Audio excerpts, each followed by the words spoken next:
आइए पैनल से मिलवाते हैं आपको और फिर चर्चा को आगे बढ़ाते हैं। योगेश कौशिक है हमारे साथ स्टूडियो में मौजूद हैं, आप राजनीतिक विश्लेषक हैं, बहुत स्वागत है। सुखबीर तंवर साहब है हमारे साथ, प्रवक्ता इनेलो, सर आपका भी बहुत स्वागत है। स्टूडियो में खालिद चहल प्रवक्ता कांग्रेस भी हमारे साथ मौजूद है, नमस्कार सर, आपका भी बहुत स्वागत है। भारतीय किसान यूनियन से सतीश नंबरदार हमारे साथ जुड़ गए हैं। सतीश जी, मैं आपका भी बहुत स्वागत करती हूँ। ठीक है, भारत भूषण साहब से भी हम जुड़ेंगे, प्रवक्ता बीजेपी हैं, अभी शायद हमारे साथ जुड़े नहीं हैं। एक एक करके आ जाती हूँ। कौशिक साहब, आपसे शुरुआत कर लेते हैं। कृषि कानून सरकार के लिए क्यों है खास, जिस पर मन नहीं बदल पा रही है सरकार? एक्चुअली क्या है कि ये इन्होंने एक ऐसा काम कर दिया है जिसे कहते हैं कि ना निगले बनता है ना बाहर फेंके बनता है। अच्छा, इसकी परेशानी जो है ये बहुत भयंकर है इस सरकार के लिए। इन्होंने क्योंकि मैं पहले भी एक बात कह चुका हूं और मैं कई बार कह चुका हूं कि एक्चुअली ये कृषि कानून नहीं कहने चाहिए, ये कृषि कानून है ही नहीं। इसमें कृषि में किसान को क्या लाभ है ऐसा कुछ समझाने में सरकार जो है ना वो सफल नहीं हो पाई है। ये जब बात करते हैं तो ये करते हैं, कई तो इन्होंने 2022 में डबल इनकम हो जाएगी। अब डबल इनकम 22 तो आ गया, 22 में कहां दे रहे हो? डबल इनकम का कोई भी देखो, मुंह से बोल देना अलग चीज है, अब मैथमेटिकली सिखाइए कि 2 पैसे थे अब 4 पैसे हो गए हैं। ठीक है, वो 4 पैसे अगर हो गए हैं तो आप समझाइए लोगों को, या 4 पैसे हो जाएंगे, वो समझ में आना चाहिए। एक्चुअली जो प्रोड्यूस होगा कृषि का, जो भी खाद्यान्न आएगा, उसको कैसे मार्केट करना है, उसको आगे कैसे बेचना है, उनके सारे के सारे लॉज हैं जो ये बनाए हैं इन्होंने। उन लॉज में किसान कहां आता है? आज मैं एक नई बात और कर देता हूं जो लोगों को समझनी चाहिए, बहुत जरूरी। अभी अभी एक और डिपार्टमेंट बनाया गया है जिसके मंत्री बने हैं हमारे अमित शाह जी, जो गृह मंत्री भी हैं। ठीक है, हाँ। अब लोग ये सोचेंगे कि यार ये इतना इंपॉर्टेंट आदमी, इसके पास एक ऐसा छोटा सा नाम कैसे चला गया? ठीक है, और वो बने हैं जो ये बैंक्स थे ना अपने, उन बैंक्स का सबका जो भी होते थे उनके वो एक अलग से जो स्टेट के अंडर होते थे उनको सेंटर के अंडर ले लिया गया। और उसमें एक कानून आया है नया, वो मैं बताता हूं, इंटरेस्टिंग पार्ट है वो, बहुत शानदार, कि किसान 2 करोड़ लोन ले सकता है। उसमें किसी किसान की बेचारे की हैसियत होगी 2 करोड़ लोन मिलेगा? नहीं मिल सकता। अब क्या है, किसान की डेफिनेशन बदलने जा रहे हैं, ये बदल भी गई है इन कानूनों के हिसाब से, कि जो भी किसान का प्रोडक्ट जो बेचता है वो भी किसान की डेफिनेशन में आएगा। ये आप चेक कर लेना सारी की सारी चीजें जो मैं कह रहा हूं, और लोगों को भी समझ में आ जाना चाहिए। क्योंकि बीजेपी जब भी बात करती है वो ये बात करने लग जाती है कि नहीं जी फायदे हैं, फायदे फायदे हैं। किसको फायदे हैं? एक 2 हेक्टेयर का जो किसान है उसके लिए क्या है इसके अंदर, वो क्या, उसको क्या लाभ होने वाला है? उस प्रोडक्ट को बेचने वाले को लाभ जरूर होगा, और हो रहा है। अभी तो वो उन्होंने हेल्ड पे रख दिया है, वो कह दिया है कोर्ट ने कि जी नहीं अभी ये लागू नहीं होंगे। लेकिन लागू नहीं होने पे भी उन प्रोडक्ट्स की कीमत कितनी बढ़ गई है, जैसे सबको पता है। मैं कितनी बार ये बात करूं कि सरसों के तेल का दाम जो 80-85 रुपए होता था 225 रुपए हो गया है। ठीक है, और उसके मालिक कौन है उस कंपनी के? वो मालिक है अदानी जी। ठीक है, अभी अभी एक नई बात और भी आ रही है, अभी वो आ जाएगी, लोगों के डोमेन में आएगी अभी धीरे धीरे। अभी रिलायंस का फ्यूचर से पंगा चल रहा है इंटरनेशनल लेवल पे। वो कौन लोग हैं? वो लोग हैं जो हिंदुस्तान के अंदर मार्केटिंग करके अपनी जिनकी दुकानें हैं। तो क्या है कि जो बड़ा जो होल्डिंग है वो तो अदानी जी के पास रहने वाली है, और छोटी जो सेलिंग है वो सेलिंग सारी की सारी अंबानी जी के पास जाने वाली है। और ये 2-4 रुपए का बिजनेस नहीं है, ये लाखों करोड़ का है, और शायद 30 लाख करोड़ से ऊपर का है ये काम। ये बिजनेस बहुत बड़ा है। तो इस पे निगाह है इंडस्ट्रियलिस्ट की, और इसको ये कह के कि देखो हम एग्रीकल्चर को इंडस्ट्रियलाइजेशन की तरफ लेके जा रहे हैं। ओके, आप लेके जा रहे हैं तो उस आदमी का क्या फायदा है जो वहां पे पैदा कर रहा है इतने दिनों से, और वो जो काम कर रहा है या करेगा? वो किसान जो 24 घंटे 7 दिन और 12 महीने खेत के अंदर रहता है, बारिश में भी परेशान होता है और सर्दी में भी होता है और गर्मी में भी होता है, उसको क्या लाभ मिलने वाला है? इसका कोई जवाब नहीं दे पाया आज तक, ना कोई दे पाएगा। उनका और बुरा हाल मुझे लगता है, संभावनाएं ऐसी हैं, अच्छी संभावना नजर मुझे नहीं आती है। ठीक है, मैं आपके पास आ रही हूँ सतीश नंबरदार जी। किसान संसद का आखिरी दिन था, महिला किसानों ने कमान संभाली, लेकिन आखिरकार आपके संसद का कार्यकाल जो था वो खत्म हो गया है। समाधान फिर भी नहीं हुआ, आप क्या करेंगे?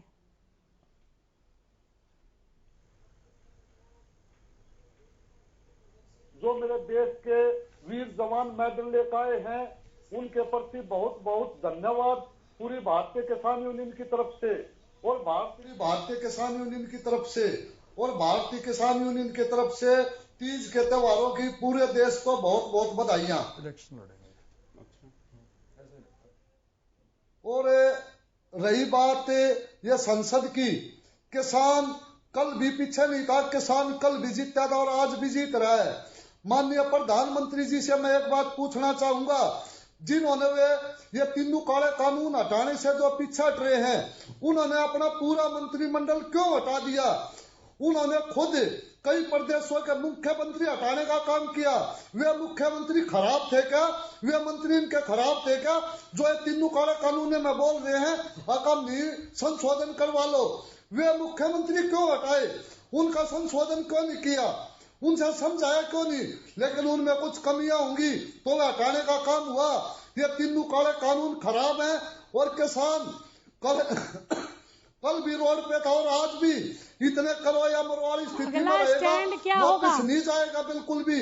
अगला स्टैंड क्या होगा सतीश जी? आप आगे अगला स्टैंड यही है। आगे क्या? आगे हम रोड पे बैठे हुए, सरकार नहीं सुन रही। यूपी मिशन होगा, पंजाब मिशन होगा, उत्तराखंड मिशन होगा, उसमें इनको दिखा दिया जाएगा। और किसान में क्या ताकत? आज 70% किसानी से लोग जुड़े हुए हैं और इस देश को पता चल जाएगा। इस भारत जी जुड़ गए हमारे साथ। सरकार के अंदर में बैठी है। ठीक है, मैं लौट रही हूँ, आ रही हूँ आपके पास दोबारा लौट कर। भारत भूषण जी जुड़ गए हैं, प्रवक्ता बीजेपी। सर बहुत स्वागत है। धन्यवाद। नमस्कार। नमस्कार सर। भूषण जी, किसान आंदोलन कब तक? ये मोनिका जी, अनामिका जी, मैं थोड़ा सा इस आंदोलन के जब से ये शुरू है, थोड़ा उसकी पृष्ठभूमि में जाकर देखते हैं।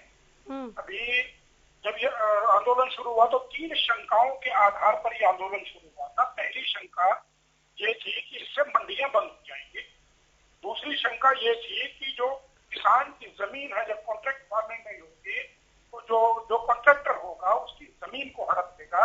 तीसरी शंका ये आई थी कि अगर इस प्रकार के डिस्प्यूट में एसडीएम को पावर दी जाएगी डिस्प्यूट सेटल करने की, तो अदालत जाने का रास्ता बंद हो जाएगा और अधिकारी मनमाने तरीके से जो कॉन्ट्रैक्टर होंगे, जो कंपनियां होंगी, उनके पक्ष में निर्णय देंगे। यानी किसान को ये 3 प्रकार की हानियां होने वाली है, इसलिए किसान के हितों में ये कानून नहीं है। अब जब उसके बाद बैठकें शुरू हुई, जब तक बैठकें चली 40 संगठनों ने इसमें प्रतिभाग किया, तब तक ये 3 बिंदु पर चर्चा चल रही। लेकिन दुख की बात यह है कि उसके बाद जैसे ही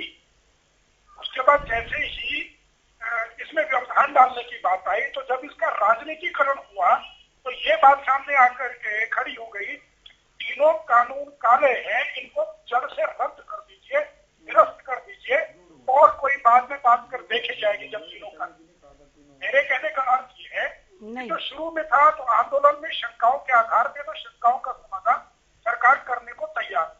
सरकार ने यह भी कहा था कि कानूनन अदालत में जा सकेगा किसान, हम ये प्रावधान कर देंगे। मंडियां बंद नहीं होंगी, ये प्रावधान सामने है। उदाहरण के तौर पे रबी की फसल, खरीफ की फसल, रिकॉर्ड तोड़ फसल हुई और सरकार ने एमएसपी पर धान की फसल, गेहूं की फसल, सारी फसलें खरीदी है।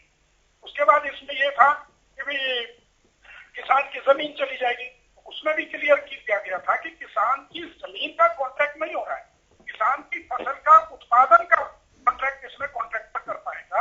अब तक यह लगता था कि समाधान निकलने वाला है, लेकिन जब इसमें राजनीतिक लोगों ने इंटरफेयर किया और बरगलाने का काम कर दिया तो किसान को यह लगा, शुरू में किसान था और बाद में धीरे धीरे किसान अपने खेतों में चला गया और राजनीतिकरण होने के कारण जो लोग इसमें रह गए वो अपनी राजनीतिक मंशा को साधने के लिए मात्र रह गए। उदाहरण के तौर पर गुरनाम चढ़ूरी आज पंजाब में स्वयं 117 सीटों पर चुनाव लड़ने का दावा करने लगे हैं। महेंद्र सिंह टिकैत जी ने अपना जो राजनीतिक एजेंडा था वो सामने ला करके रख दिया। अजीत सिंह जी के पार्टी के पक्ष में गए, फिर अजीत सिंह जी ने उनसे समर्थन वापस ले लिया। इस प्रकार से तो इस प्रकार ये राजनीतिकरण भी स्थिति वही है, व्यवधान यही है। तीनों काले कानून जिनको कहते हैं, कोई भी राजनीतिक दल, कोई भी किसान संगठन या आज जो नेता इसमें रह गए हैं, वो ये नहीं कह पा रहे बाद में होंगे सतीश जी, इंतजार करें अभी और मेहमान। इनमें शंका, उनका समाधान कर। ठीक है, तो सरकार तो आज भी तैयार है व्यवधान करने का, दिन में समाप्त हो सकता है। सिर्फ एक नोट तैयार करके, ड्राफ्ट तैयार करके किसान संगठन, किसान नेता जो है, अगर वो कहते हैं किसान हित में चाहिए तो किसान हित में क्या चाहिए, वो ड्राफ्ट तैयार कर दे।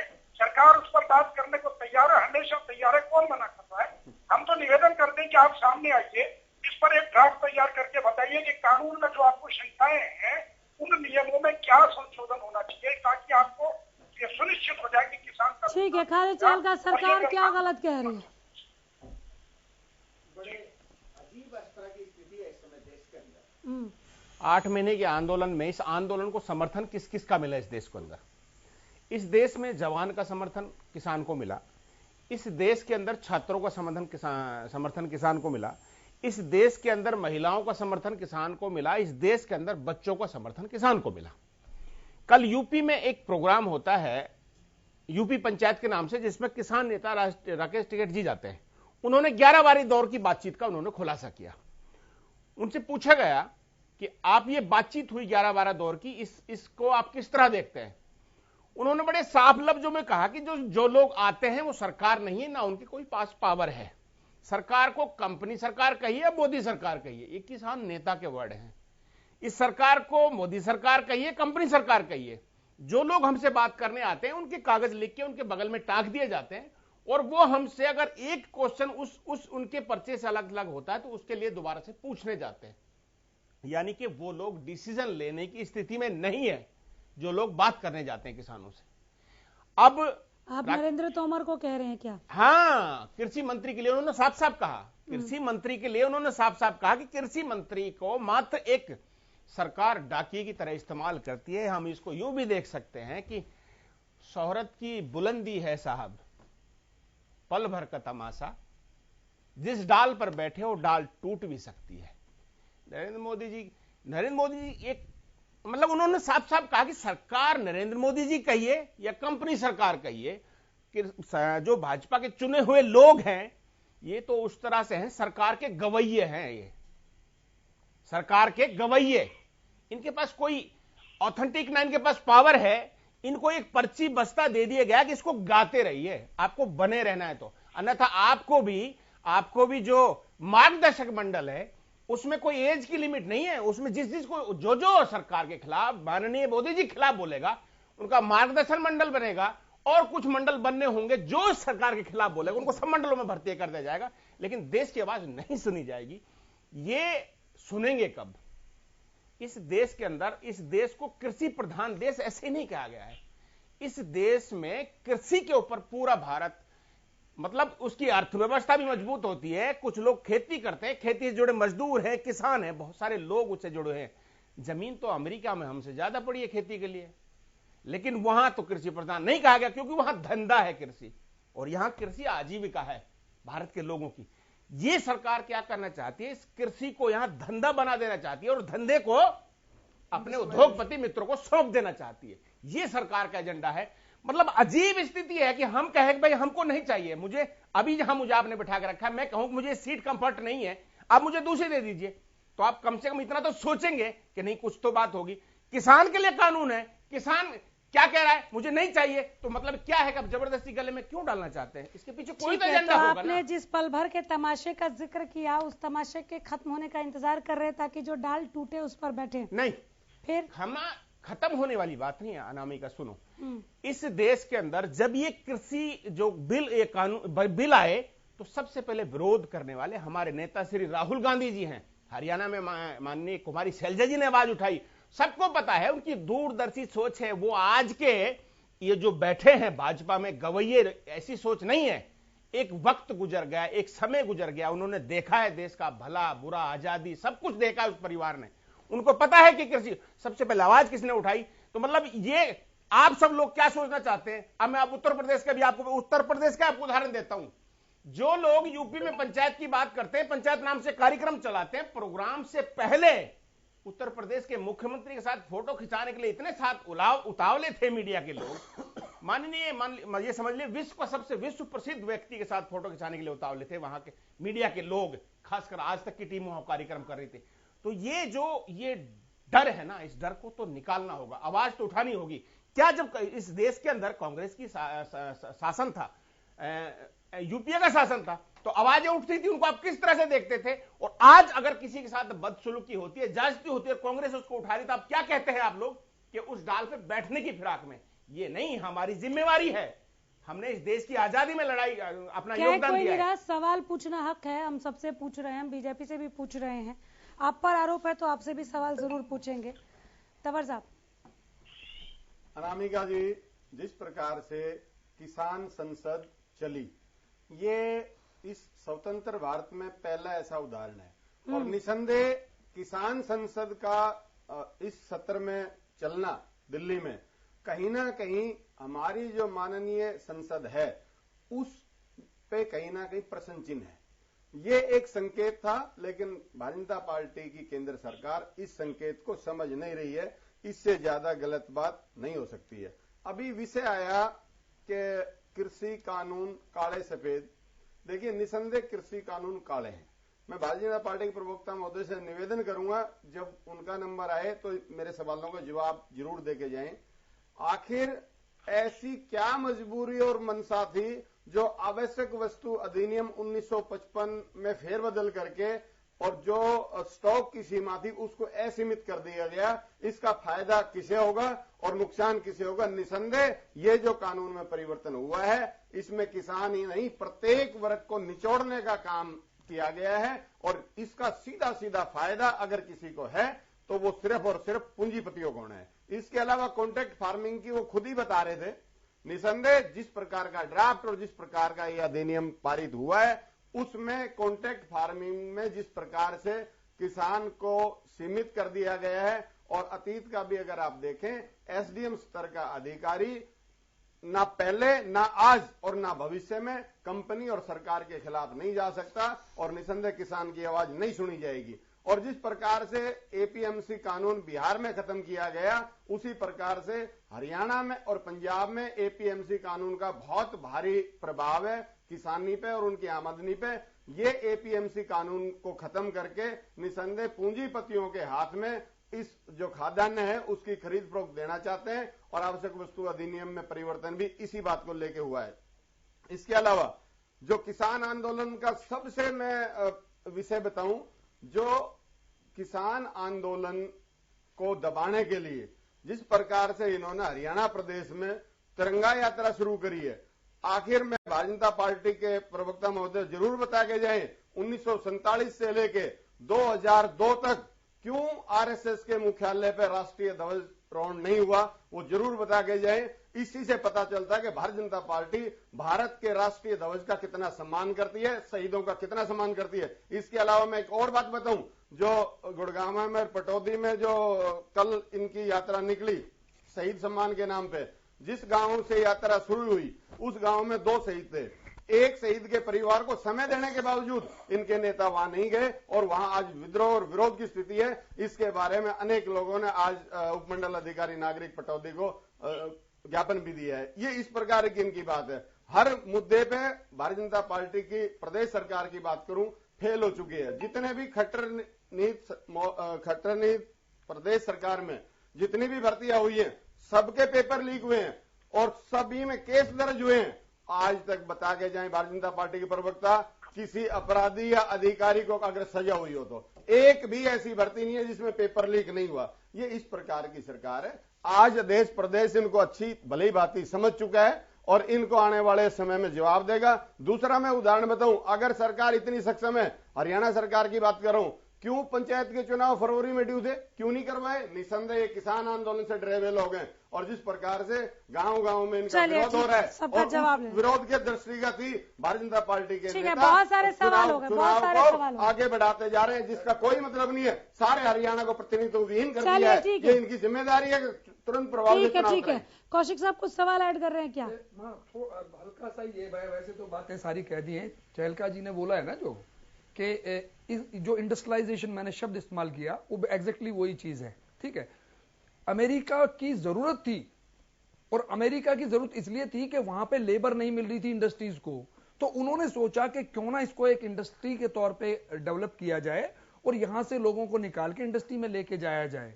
ठीक है, तो उससे क्या होगा कि ये सारा का सारा जमीन जो है, मतलब मुट्ठी भर लोगों के हाथ में देने में कोई बुराई नहीं थी वहां पे, वहां जरूरत थी वहां की, क्योंकि लेबर नहीं थी। हमारे यहां तो इतनी अनएम्प्लॉयमेंट है, इतनी ज्यादा है कि अगर कॉन्ट्रैक्ट फार्मिंग शुरू हो गई तो वो अनएम्प्लॉयमेंट और ज्यादा आ जाएगी। मेरा सवाल सीधा है, मैं सिंपल बात और स्टेट जानना चाह रहा हूं, मुझे इसमें सिंपल सीधी सीधी करें, गणित की बात करें और इधर उधर घुमा फिरा के कुछ ना कहें, जनरलाइज ना करें चीजों को, कि किसान को डायरेक्ट क्या लाभ मिलने वाला है, उसका कोई एक जवाब दे दें। ये भारत भूषण जी। नामिका जी, मैं निवेदन करूंगा, जिस प्रकार से समय औरों को दिया है मुझे भी समय दिए। पहले तो मैं कांग्रेस प्रवक्ता भाई के मित्र को यह जवाब देना चाहूंगा कि अपनी भाषा को संसदीय रखें। इस प्रकार से माननीय कृषि मंत्री जी को ये भाजपा का रवैया बोल रहे हैं, इस प्रकार से मैं भी कह सकता हूं कि एक अर्ध विक्षिप्त से व्यक्ति को ये अपना राष्ट्र का नेतृत्व सौंपने की बात करते हैं पप्पू को, तो वह पप्पू कभी पास होने वाला नहीं है। जीरो पर बंगाल में पहुंच गए, अब तक समझ में नहीं आई है। से बचिए आप लोग प्लीज, पूरा का पूरा सुनो, बीबी भूषण भाषा का प्रयोग करोगे उसी प्रकार की भारत भाषा भूषण जी, मिलेगा। आपकी समझ ठीक आप नहीं दोनों आराम से, है। आराम से, आराम से। प्रकार की भाषा या तो आपकी समझ ठीक नहीं है या आपकी सुनने की शक्ति कमजोर हो आप गई अपनी है। बार बोल रहे थे, मैं चुप करके सुन रहा। इसका अर्थ ये नहीं है कि you can put your words in my mouth. सुनिए, आप सुनिए, जो मुद्दे आपने बैतूल में दिग्विजय सिंह मुख्यमंत्री हुआ करते थे, 24 लोगों को गोलियों से किसान को खून दिया था। वाह, बारिश के कारण अपनी क्या जवाब है आपका किसान आंदोलन का? क्या जवाब है? क्या जवाब है आपका किसान आंदोलन का? क्या जवाब है आपका किसान आंदोलन का? वाह, क्या जवाब है आपका किसानों का किसान आंदोलन का? खालिद जी रुकिए, प्लीज रुकिए। भूषण जवाब है साहब किसान एक आंदोलन सेकंड का? रुकिए ना, रुकिए।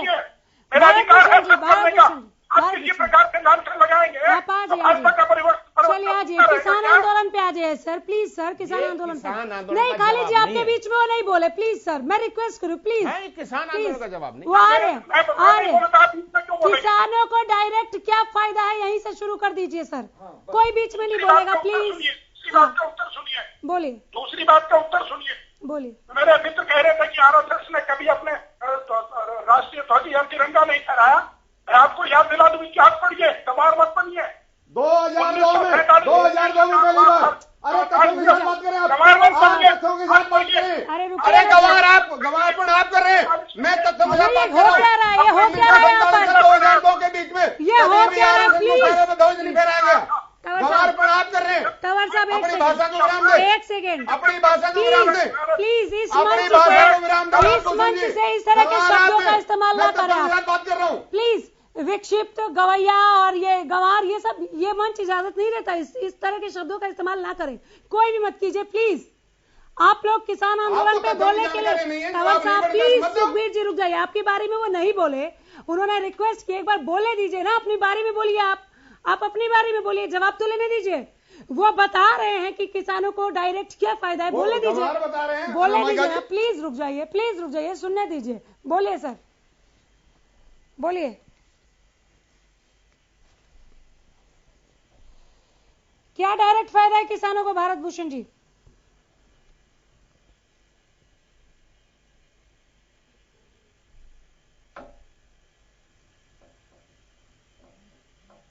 सर आवाज मिल रही है आपको? मैं इतनी देर स्क्रीन साइलेंट नहीं छोड़ सकती। चलिए, इन्होंने फोन रख दिया, फोन शायद डिस्कनेक्ट हो गया क्योंकि लाइव तो वो दिख ही रहे हैं।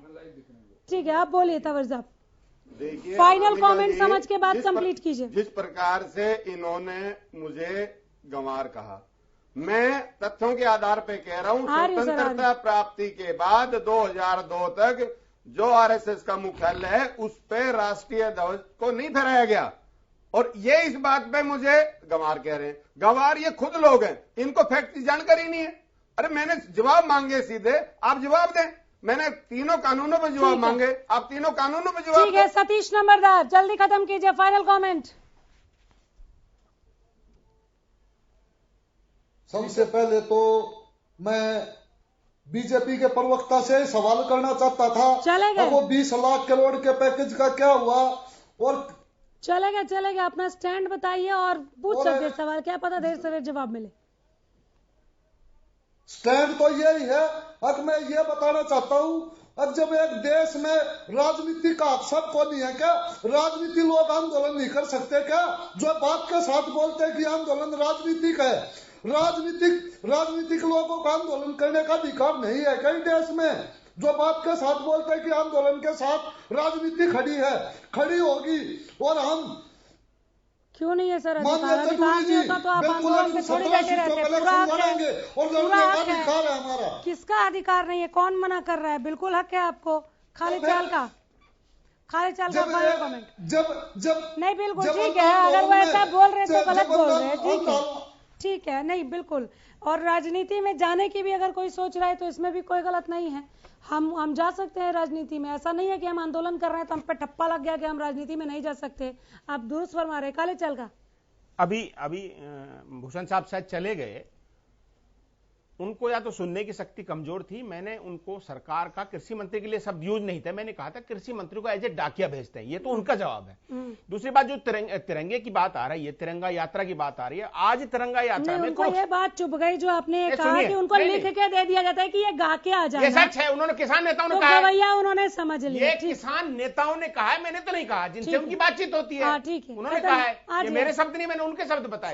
दूसरा तिरंगा यात्रा की जो बात हो रही है, तिरंगा यात्रा आज निकली 8 तारीख को निकली भाजपा की। आपने देखा कुरुक्षेत्र में बीजेपी के विधायक ने क्या किया? झंडे को पैरों से रौंद दिया और उनको परवाह तक नहीं हुई कि मैं कर क्या रहा हूं। और मुख्यालय पे झंडा नहीं लगाया, तंवर साहब कह रहे थे ये अलग बात है। राजस्थान में भाजपा के मुख्यमंत्री रहते हुए माननीय उच्च न्यायालय पर भगवा झंडा फहराता है मुख्यमंत्री के हाथों से। ये उनका नजरिया है देश के लोगों के प्रति और देश के झंडे के प्रति, ये उनकी समझ है, ये ऑथेंटिक बात है। राजस्थान में भाजपा का मुख्यमंत्री उच्च न्यायालय पर, राजस्थान हाई कोर्ट पर भगवा का झंडा फहराता है, ना कि देश का झंडा। ये सत्य बात है। ये उनका तिरंगे के प्रति प्रेम है। आज वो तिरंगे की आड़ लेना चाहते हैं, जिस तिरंगे में इस देश के हिंदू, मुस्लिम, सिख, ईसाई। जब यह हुआ तब आप कहाँ थे? हम जब भी यहीं थे, हमने आवाज जब भी उठाई थी। आज क्या फायदा हुआ? फायदा क्या हो रहा है? आज सुन कौन रहा है इस देश के अंदर? फायदा क्या पूछना चाह रहे हैं?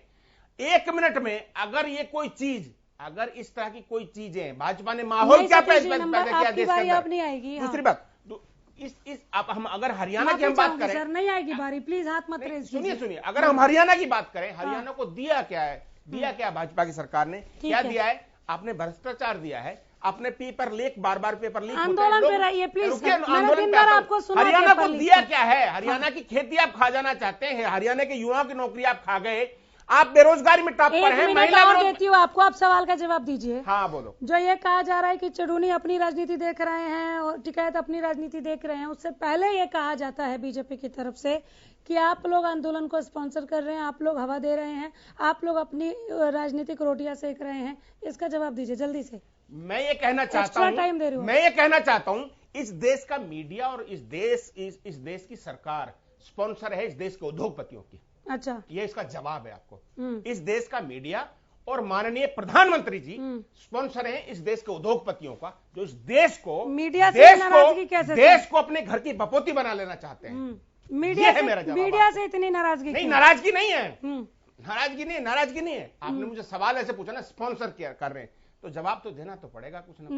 नहीं तो अगर आपसे सवाल पूछा जाएगा तो आप मीडिया को गुनहगार बनाएंगे। मीडिया का बीजेपी कह रही है ना, तो वो तो सवाल आपसे पूछा जाएगा ना। आंदोलन आपने कहा नरेंद्र तोमर को डाकिया, तो बीजेपी से हमने सवाल पूछा, तो फिर हम तब स्पॉन्सर नहीं लग रहे थे आपको। इस देश के मीडिया नहीं, आप क्या चाहते हैं? और मीडिया इस देश आप क्या चाहते हैं? कांग्रेस से सवाल ना पूछा जाए। इस देश के अंदर आजाद स्वतंत्र बात नहीं कर रहा है, दबी हुई बातें कर रहा है, जैसा नहीं है। सबको एक लाठी से मत हाकिए सर, सबको एक लाठी से मत हाकिए।